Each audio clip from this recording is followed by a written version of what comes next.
Salam sejahtera, terima kasih karena bersama dengan saya di Nazilin Unity Channel. Selepas sejam Rafizi Ramli letak jawatan, ini komen daripada Nurul Izzah Anwar. Anda mungkin orang pertama yang mengetahui catatan dan juga pengakuan Nurul Izzah Anwar ini. Nurul Izzah Anwar menulis satu nukilan khas untuk Rafizi. Nurul Izzah menyatakan, saudara Rafizi tidak pernah gentar berhadapan dengan kuasa dan tidak pernah takut untuk menyatakan kebenaran. Rafizi telah memperkenalkan gagasan dan dasar yang mengubah wacana kita, khususnya takbir urus, ketelusan dan keadilan ekonomi. Saya menghormatinya, kata Nurul Izzah.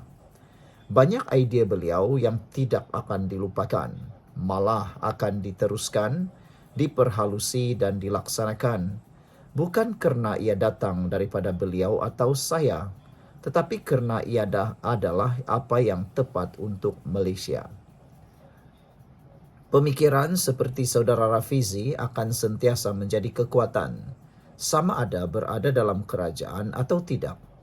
Negara memerlukan idea dan langkah yang berani, dan saya percaya beliau masih mempunyai banyak sumbangan untuk diberi. Namun, kemanapun arah perjalanan beliau selepas ini, saya yakin beliau akan terus membentuk masa depan negara ini dengan cara yang bermakna. Fokus saya kekal pada usaha memperkukuh parti. Kami akan terus memastikan pemimpin tertinggi parti sentiasa dipantau dengan baik, dan saya berazam untuk memastikan kerja-kerja penting terus dilaksanakan. Tanggungjawab kita untuk sentiasa saling mengingatkan bahawa kita tidak boleh lari daripada nilai dan prinsip yang kita pegang dan perjuangkan selama ini, kata Nurul Izzah.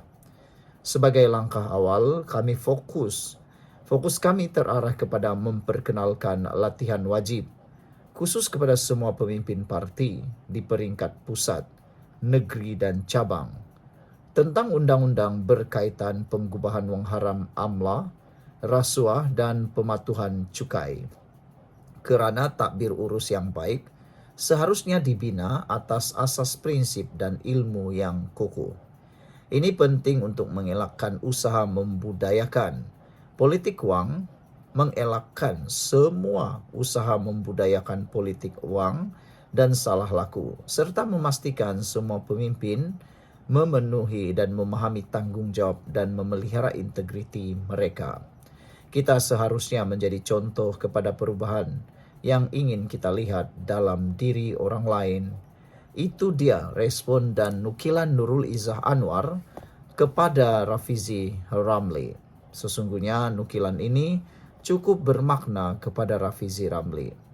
Persoalannya seperti yang dinyatakan oleh Nurul Izzah Anwar, kemanapun Rafizi pergi selepas ini, Nurul Izzah yakin Rafizi akan terus membentuk masa depan negara ini dengan cara yang bermakna. Secara tersiratnya, mungkinkah Nurul Izzah Anwar merelakan pemergian Rafizi daripada kancah politik PKR? Adakah Nurul Izzah juga dapat membaca bahawa mungkin ada gerak kerja politik luar yang mungkin akan berlaku? Mungkinkah benar ulasan seorang pemerhati politik bahawa mungkin berlaku jajaran politik baharu di mana-mana bahagian? Tidaklah mustahil ada jajaran baharu. Manalah kita tahu kan? Okeylah, jadi apa pula komen anda tentang peletakan jawatan Rafizi? Sama ada peletakan jawatan itu adalah membawa makna, atau peletakan jawatan itu hanya satu retorik semata-mata? Ataupun adakah peletakan jawatan itu akan membentuk jajaran baharu? Peletakan jawatan itu akan membawa kesan kepada PKR, khususnya kepada kerajaan perpaduan. Kerana setakat ini yang sah yang kita ketahui, sudah 2 orang menteri letak jawatan daripada kabinet Anwar Ibrahim, iaitu Menteri Ekonomi dan juga Menteri Pelestarian Alam. Dan jika itu berterusan, seorang lagi mungkin akan bakal letak jawatan, yaitu pemimpin PKR yang kalah dalam pemilihan. Anda tahu orangnya, Anda carilah. Sekian dulu, kita jumpa lagi. Mohon kamu tinggalkan komen dalam ruangan komen.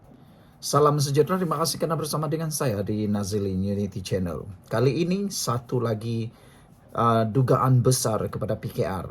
Apabila seorang lagi orang kanan Rafizi ataupun tim pasukan Rafizi yang kalah dalam pemilihan PKR baru-baru ini, yaitu Nick Nazmi, sah menyertai langkah letak jawatan.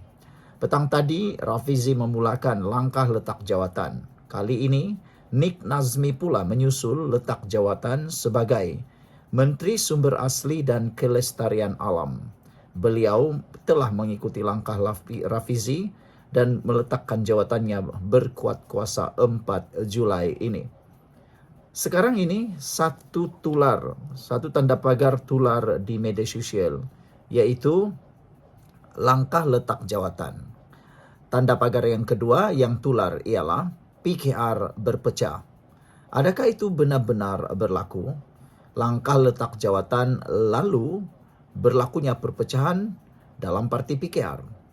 Ada juga rumor ataupun kabar angin. Biasanya di Malaysia nih, kalau kabar angin itu kadang-kadang boleh jadi kabar yang benar, walaupun disanggah dinafikan berjuta-juta kali. Peliknya di Malaysia, kabar angin boleh jadi kabar yang benar. Tapi kabar yang benar seringkali tiba-tiba pula jadi kabar angin, yang mana tiada pengesahan dan tidaklah berlaku. Itu yang peliknya di Malaysia. Terutamanya apabila bercakap tentang janji ataupun tentang politik. Janji-janji palsu lah kan. Masa kempen, janjinya bukan calang-calang, bukan kepalang. Tapi semuanya jadi kabar angin semata-mata. Jadi kabar benar jadi kabar angin. Kabar angin jadi kabar benar. Ada kabar angin menyatakan kononnya Rafizi akan keluar daripada parti bersama berpuluh-puluh pemimpin PKR yang kalah dalam pemilihan dan beberapa pemimpin besar PKR yang kalah pemilihan, dan mungkin akan menyusul mengikuti keluar, ialah keluar daripada parti berjuta ahli parti PKR. Benarkah itu berlaku? Entahlah. Itu semua sekarang bermain di mana-mana media sosial. Mungkin juga yang mengatakan itu bukanlah ahli parti PKR, tapi mungkin pembangkang ataupun walaun ataupun ahli pembangkang yang bertopengkan media sosial semata-mata mahu menghangatkan suasana. Hari ini sah. Selepas Rafizi, Nick Nazmi pula menyusul letak jawatan. Kata Nick Nazmi, saya telah menghantar surat peletakan jawatan sebagai Menteri Sumber Asli dan Kelestarian Alam kepada Perdana Menteri Datuk Seri Anwar Ibrahim berkuat kuasa 4 Julai 2025. Saya bercuti bermula esok hingga 3 Julai 2025, kata Nick Nazmi dalam satu kenyataan media. Beliau yang juga bekas naib Presiden PKR merupakan anggota yang menyokong Rafizi. Terdahulu, Rafizi telah pun meletakkan jawatannya.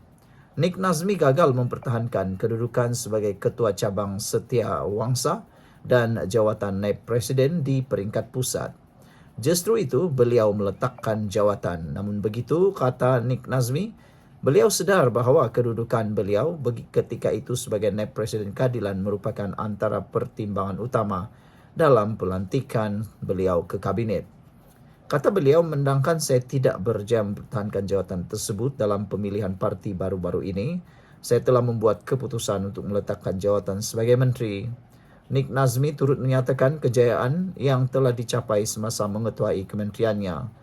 Antaranya termasuklah pindaan kepada Akta Kualiti Alam Sekitar 1974, Akta 127, Fasa 1 serta peningkatan ketelusan dalam laporan penilaian kesan alam sekitar EIA.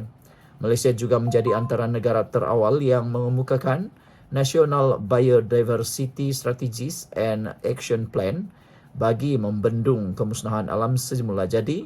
Pengurangan kadar penyahutanan yang ketara juga telah mendapat pengiktirafan daripada Setiausaha Agung Pertubuhan Bangsa-Bangsa Bersatu.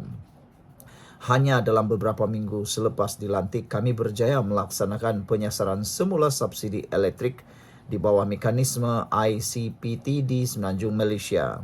Kami juga berjaya meluluskan Akta Kecekapan dan Pemeliharaan Tenaga di Dewan Rakyat. Dalam sektor air, kami telah memperkenalkan tarif setting mesin yang amat diperlukan. Pasukan NRIS telah memulakan rang Undang-Undang Perubahan Iklim Negara dari peringkat paling asas dan kini berada di peringkat akhir sebelum dibentangkan ke Jemaah Menteri dan Parlimen, kata beliau. Sekian untuk kali ini. Jangan lupa tinggalkan komen anda. Salam sejahtera. Okey, petang ni aku nak kongsikan dengan anda semua. Saya mau kongsikan dengan anda semua apa yang akan jadi selepas Rafizi Ramli meletakkan jawatan sebagai Menteri Ekonomi.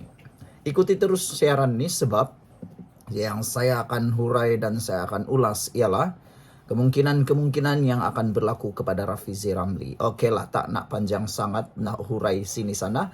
Terus saja direct to the point. Yang pertama, Rafizi akan meninggalkan PKR. Itu ramalan saya. Ramalan itu bersandarkan kepada mengapa Rafizi letak jawatan. Alasan Rafizi meletakkan jawatan salah satunya, beliau berkata, beliau mengakui beliau hilang mandat parti. Apabila perkara itu secara tersiratnya, saya menganggap kenyataan Rafizi bahawa beliau mengakui hilang mandat parti bermaksud Rafizi sudah tidak senada ataupun sehaluan dengan kepimpinan parti PKR. Jadi itu sebabnya saya meramalkan dan saya menjangkakan tiada yang mustahil untuk Rafizi keluar daripada PKR. Okey, itu ramalan dia. Selepas dia keluar daripada PKR, itu yang lebih penting. Seperti yang saya nyatakan sebentar tadi, pada petang tadi, apabila Rafizi sudah keluar daripada PKR, yang akan Rafizi buat ialah dia akan mengosongkan kerusi Parlimen Pandan. Ramai yang mungkin menganggapnya satu omongan kosong, tapi sebenarnya berlandaskan kepada fakta dan teori. Faktanya, Rafizi sudah menganggap dirinya hilang ataupun menganggap dirinya dipermalukan. Itu sebabnya Rafizi akan bangkit semula dan akan menunjukkan kepada Malaysia, khususnya politik, bahawa beliau masih relevan dan masih punya pengaruh. Caranya mudah saja. Cara Rafizi untuk menunjukkan kepada Anwar bahawa dia adalah orang yang mempunyai kekuatan, orang yang mempunyai pengaruh kuat. Cara mudah ialah melalui pilihan raya. Dengan cara Rafizi meletakkan jawatan sebagai ahli Parlimen Pandan, satu pilihan raya kecil terpaksa dibuat selepas Rafizi letak jawatan. Dan selepas Parlimen Pandan bubar ataupun kosong, satu pilihan raya kecil akan dilakukan. Dan pada waktu itulah Rafizi akan mencalonkan dirinya semula. Saya rasa tiada masalah untuk Rafizi melakukannya, untuk melakukan perkara tersebut. Apabila dia mencalonkan dirinya semula sebagai calon pilihan raya Pandan, maka disitulah pertarungan sebenar dalam pilihan raya. Ada orang tanya, jadi Rafizi mengambil tiket ataupun bertanding atas tiket apa? Rafizi dijangka akan membuat satu parti baharu. Rafizi dijangka akan membuat satu parti baharu kerana dia sudah mengakui hilang mandat parti. Jadi daripada bersama dengan PKR terus, mungkin Rafizi akan mencipta, menubuhkan sebuah parti baru ataupun menyertai parti lama tetapi menjadi ahlinya. Salah satunya mungkin adalah Parti Muda. Tiada mustahil untuk Rafizi bergabung kekuatan dengan Syed Saddiq Syed Abdul Rahman. Bertanding di Pandan. Jadi pada waktu itulah mungkin Rafizi akan membuka gelanggang silat silat politik dengan menjemput Nurul Izzah Anwar bertanding menentang beliau di PRK tersebut. Sungguh ini adalah satu perkara yang tidak akan mustahil berlaku. Besar kemungkinan berlaku. Dalam satu hantaran di Friends of Pakatan Harapan page Facebook, sebenarnya hal ini juga telah dihuraikan hampir sama dengan cerita saya. Semua media melaporkan jadi sudah sahih dan muktamad Rafizi Ramli letak jawatan. Dia akan berkuat kuasa pada 17 Jun nanti. Namun demikian, saudara, Rafizi Ramli telah melaksanakan satu gerakan sewaktu pemilihan PKR dipanggil Hiruk yang berjaya membina gelombang dalam kalangan ahli PKR. Selain itu, rakyat yang menonton juga sebenarnya terpengaruh sama. Pada 28 Mei, Rafizi Ramli membentuk gelombang seterusnya. Sudah diyakini kini ramai bahwa Rafizi Ramli mustahil berhenti setakat itu saja. Sekembalinya daripada percutian 17 Jun nanti.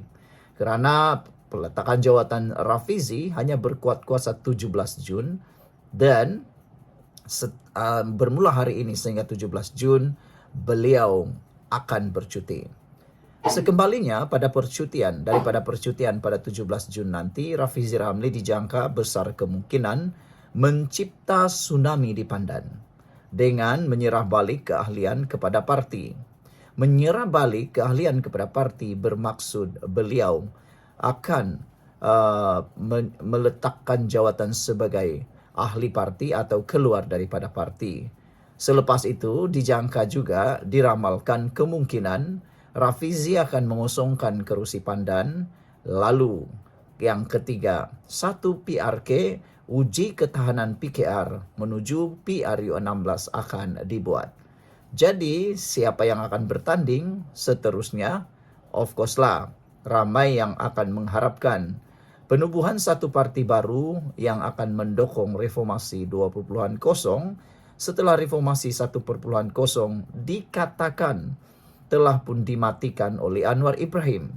Siapa yang akan menerajui parti reformasi 2.0 ini? Ada yang mengatakan tentulah Rafizi Ramli. Hak perkara mustahil. Rafizi Ramli terima rayuan Anwar Ibrahim dan pelobi-lobinya. Sebenarnya apabila Anwar Ibrahim ataupun Perikatan Nasional juga mahu menjemput Rafizi menyertai payung besar Perikatan Nasional, tidaklah semudah itu mereka memancing Rafizi. Karena Rafizi tidak akan bersama dengan Perikatan Nasional, tetapi dia akan membentuk satu gelombang yang baru. Jadi secara teorinya Rafizi Ramli tidak akan menerima rayuan atau pelobi-lobinya. Sekarang ini seperti nampak Rafizi Ramli dah masuk gear otomatik dah. Gear 1, 2, 3 seterusnya sudah selesai. Jadi saudara, apakah ini ialah gerakan politik terkini Rafizi yang paling akan menjadi cabaran besar kepada Anwar Ibrahim? Pernah dengar kawan jadi lawan, lawan jadi kawan. Mungkin sekarang ini saatnya Anwar Ibrahim akan menghadapi kawan jadi lawan. Kerana sebelum ini lawannya Zahid Hamidi menjadi rakan beliau. Sekian dulu untuk kali ini. Jangan lupa tinggalkan komen Anda.